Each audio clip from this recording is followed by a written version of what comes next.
morning, Rachel. How are you today? I'm good, Anna. Thank you. Thanks for having me back again. Pleasure to have you back. So thank you so much for last week. It was really, really helpful. We really enjoyed it. And as you know, we've got a big question again this week. Before we go into that, I would just love to hear from you to help our members, our community, learn a little bit more about you. Tell us why it is that a health at every size and a non-diet approach is so important to you. Yeah, so I think when I first started being introduced to health at every size, intuitive eating, those kind of new weight neutral or anti-diet health paradigms, they felt really important to me because they were offering me a lifeline. They were offering me an alternative to the distress that I was feeling from trying to adhere to a really weight-centric paradigm of health and of body acceptance. But as I've learned more about them and as I've kind of journeyed through eating disorder recovery, through my counselling training, the reason why I would now say that approaches like health at every size, like any kind of social justice approach to bodies or to food, like Lucy Aframore's Well Now approach and all of these other kind of approaches, the reason that they're important to me now is because they are social justice oriented approaches to health and bodies, and that has become much more important to me now. So yeah, that's kind of from an evolving perspective on how they fit in with my life and my work. Beautiful. Yeah, it's like you came to it for your own, what it gave you yourself, and then you learned more about the social justice and that grew into something professional. Can you touch on that a little bit and explain how it is a social justice, how it has the the impact on from a social justice perspective? Yeah, sure. So I think it's the core of it for me is about acknowledging that the way we view our own individual bodies and the way our individual relationship with our bodies and with food operates doesn't happen in a vacuum. It's influenced really heavily by our context, by the society we live in, by our influences in our family and our school, our workplace, all these other influences.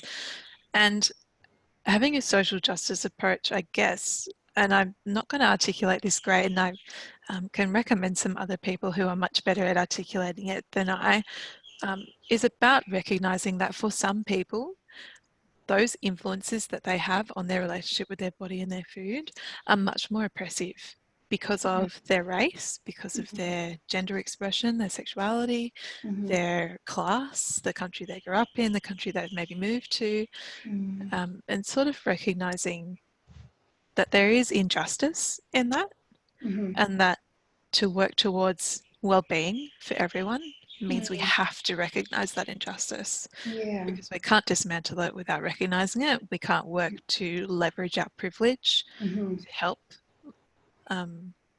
alleviate that oppression or shine a light on that oppression without knowing what it is. Beautiful. I think you articulated that beautifully. Oh, thanks. Yeah, I would recommend like Desiree Attaway, who's a fantastic, she's on Instagram and she runs Desiree Attaway Group. So they do a lot of anti-racism work. She's fantastic at articulating a lot of that as well. Cool. I'll find a link and include that as well. Yeah, I think it's interesting how, and that's sort of like familiar to a lot of people that I've spoken to around this work as well, that we might come to it from a kind of individual place, but then as you get deeper into it, you realize that it's not just about you as an individual, it is about equality for all, and that intersectionality, it kind of passes through all different areas. Thank you for sharing that, Rachel. Let's move on to the question, and this is from one of our community members, and this, I really feel for this person because I think this is feels really familiar. I'm going to read it out word for word so you know exactly how this member's feeling. And they say, I'm feeling scared about my inability to do what I know helps me in feeling good and manage my good eating habits. How do I stop the craving for comfort food all the time? So I'd love to hear your thoughts on that. Yeah, sure. So I'm mindful of time and I have my timer going. So what I'm going to do is, because I've written so many notes about what I thought about this submission, I'm going to zoom through them. And if people listening think there's a nugget in there that maybe they've missed, I recommend they kind of go back through it and watch it again, because I'd love to get all these thoughts across. Okay, so there's two parts to this submission. I feel scared that I don't seem to be able to do the things that make me feel good or maintain my good eating habits. And how do I stop the craving for comfort food? So this is a great time to recommend the book Intuitive Eating by Evelyn Tribole and Elise Resch. So the new 4th edition of the book is coming out in about a month, and you can pre-order it online now, or you can get the 3rd edition, or you can get the Intuitive Eating workbook, but I'll come back to that in a bit. So let's talk about craving comfort food. Comfort food is a nice term for foods that, when you prepare them and you eat them, give you a nice cozy feeling of being comforted. So I have some meals that I definitely identify as comfort food. For some people, it's foods that remind them of a time that they felt safe and cared for by a parent or even by themselves, and they might be foods that are pretty simple and pretty palatable. So these are foods that our culture, heavily influenced by a fear of weight gain and healthism, like to call bad. And if we try and use more neutral terms, we might say that often comfort foods are highly palatable, or they're rich foods. They're often foods that are sweet or starchy, foods that if you're being influenced by diet culture, and aren't we all, you'll feel understandably really wary of, and you might even feel scared of them. And in particular, you might feel scared of yourself when you're around those foods because you desire them. And there's biological reasons why we find particular foods really palatable and rewarding. Our bodies need the energy that we get from food to survive, to grow. And so we're rewarded for seeking out this energy source. We're rewarded by that feeling of hunger being sated and soothed, by the pleasure of taste, by the social opportunity that preparing and eating food gives us. If you're finding that you really like starchy or sugary foods, you're not broken. You're actually functioning like a human functions. That's how we're meant to function. So what diet culture will enforce, though, is that this is something that we have to try and work against. So you might even stumble across messages like, it's normal for humans to crave sugar. It's what helped keep us alive during periods of famine and periods of struggle, but we're not in the famine anymore, and so we need to fight this craving. So that perspective leaves out a whole half of the picture. So yes, our bodies reward us for giving our bodies what they need. And they'll also tell us when we've had enough. And they'll also tell us when we need something different. So when I first was exploring intuitive eating, the idea that I could just tune into my body and it would tell me what I needed to support my health and my functioning sounded like such an untrustworthy idea. And when we explore that idea of our bodies telling us what they need, we have to look at each individual in context and say what else in their life is influencing their ability to listen to their body and the messages that they're getting from their body, because none of this happens in a bubble. So what if my body is telling me that what it wants to be nourished and soothed is some foods that are connected to my culture, but expressing my culture isn't actually safe for me? I'm going to be getting this mixed message that my comforting, culturally significant food is unsafe. And what happens with comfort food, particularly like rich, sweet, starchy foods, is we get this message from our fat phobic culture that eating these foods will lead to weight gain, that weight gain is bad, that eating these foods will lead to poor health, that poor health is bad. And we end up with this complex message where we're craving comfort foods and we're beating ourselves up for it because even just by craving these foods, we are being bad. So what I'm suggesting for anyone who's resonating with this question is to maybe do some mind maps. And what I'd suggest mind mapping, and you can do this on paper or just in your head or with a friend or with a therapist or a dietitian, is to think about what are my core beliefs about food, about health, about fatness, and about weight gain. So there's 4 mind maps: food, health, fatness, and weight gain.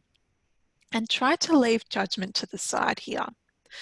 My inkling is that someone who's feeling the way that this member who submitted the question is feeling is really battling with some beliefs and ideas from diet culture that might run really deep.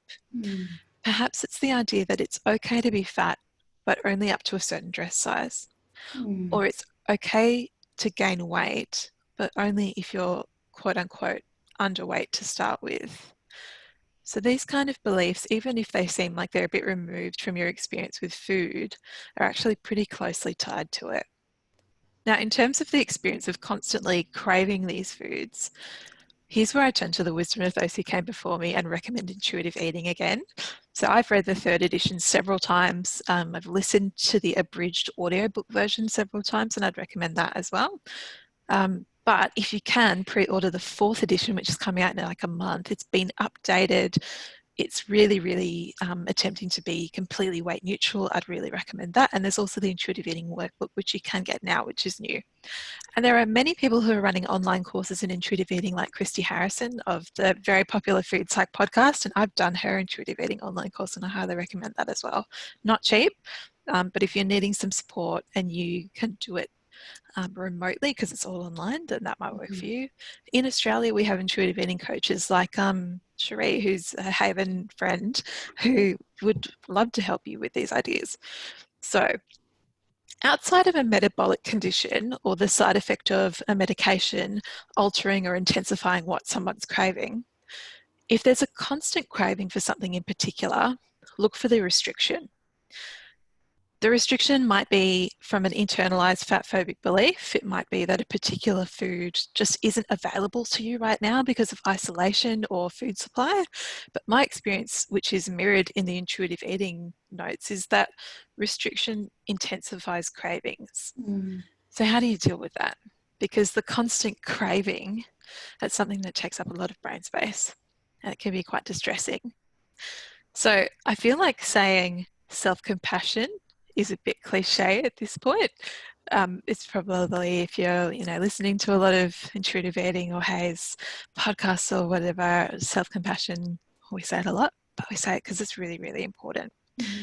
So my suggestion is self-compassion, because it's no one person's fault that we live in a society where a desire for comforting foods is demonized. And in particular, Haven member who wrote into us, it is not your fault.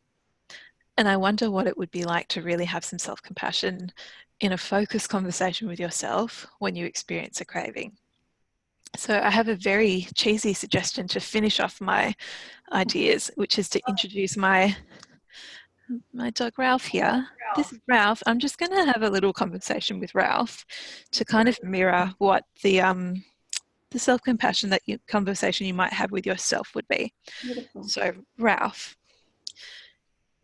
he doesn't like this already. Ralph, you seem to be really craving this food, and you've been thinking about it all day. And you even tried to eat something else that you thought was healthier, and that didn't make the craving go away. So how are you feeling right now? Okay, so you're feeling a bit distressed, you're distracted, you're preoccupied, and you're already kind of beating yourself up about this food that you're craving, even though you haven't even eaten it yet. So I wonder what it would be like to actually eat that food that you're craving. So what's coming up there? Oh, so it would feel like someone telling you that everything's going to be okay. Well, that sounds like something that's really important to hear right now. So everything's going to be okay, Ralph. Would you like to eat some of that food you're craving? How about we eat some and we try not to beat ourselves up about eating it, but we also recognize that those judgmental thoughts are a product of diet culture, and so it's understandable that we've internalized them, and we're trying to treat ourselves with kindness every day. So let's go and eat that food, and maybe also find some other ways to get ourselves that feeling of everything's going to be okay. So that's a very cheesy way of internalizing that conversation, but hopefully that's helped Ralph. Right now. Ralph lives a good life, but he would not tell you that. He thinks he's being tortured every day. So that's my suggestion, is some self-compassion. And I know how hard that is because I've been on that journey myself. Really, really recommend the intuitive eating books. Recommend Christy Harrison's work. And you don't have to do any of this alone. Working with an intuitive eating counsellor or a dietitian who uses a non-diet approach, that might be really, really helpful. Especially if you're feeling lost or you're feeling confused or you're feeling like you're damaged goods, because that's like a really strong message that we get from diet culture when we're having cravings, that something in you is broken, and that's just not true. Oh, that was so beautifully summed up. I really loved that little self-compassionate, cheesy experience. Good. I think that really showed what it means to be self-compassionate, the kind of language you can give yourself in that. That was really, really helpful. Thank you. Oh, pleasure. Hanging on to every word there, I found that so interesting, and just hearing you talk so softly and calmly. Just wanted to touch on what you mentioned about intuitive eating. Definitely, it's such a wonderful resource. And a couple of things there. I was meant to be going down to Melbourne to meet Evelyn Tribbley. Yes. Yeah. But there is, I will be participating in a live call with her on Friday. So I have invited members, specifically members who are doing our intuitive eating work group, which was next week, to share any kind of pressing questions and that. So that can be a little reminder to them as well. And so with our work group, we're just literally hanging out as though we would in studio, as though we were all kind of individuals working through the work group, and we're going to just join forces and do it together and support each other. Yeah, great. And have a few professionals drop in and participate with us along the way. Oh, beautiful. Also, let's do a call out then for anyone who's not a Haven member at the moment, because they'll be able to listen to this as well. If you're not a Haven member, but this is something that's really resonating with you, why not join up? Because then you get access to things like the intuitive eating group, where the group is working through the intuitive eating workbook together. So you're not doing it alone, and doing things in a group setting. Often it's much more economic, because you're not paying as much as you would for doing maybe a one-on-one session regularly with a dietitian or a coach, but you're still getting support from your peers and from professionals. So that's a great suggestion, especially in isolation, because you're doing it all online. Why not jump on that wagon and see what you can get from it? Thank you for mentioning that. And it is complimentary for members, just like these talks are. This is what it's about. It's about making sure resources are available for people to explore what they need and see different approaches and find what they need. Thank you so much. I feel like we could have talked forever. There's so much good stuff in there. Just remind us where we can find you online, Rachel. Yeah, so you can find my website at makespacecounselling.com. You'll recognize it because there's my face all over the front of it. I don't have any social media at the moment, but if you're a Haven member and you want to just connect socially, I'm Rachel Roberts 724 on Instagram, and I will let you in. I'll see you at Haven. Yeah, thanks, Rachel. Thank you so much. And again, we'll have another question for you next week. We'd love to invite you back again. And in the meantime, wish you a beautiful week and just give you a big thanks again. Thanks, Anna. You too. Give Ralph a big hug for us. I will. Thanks, Rachel.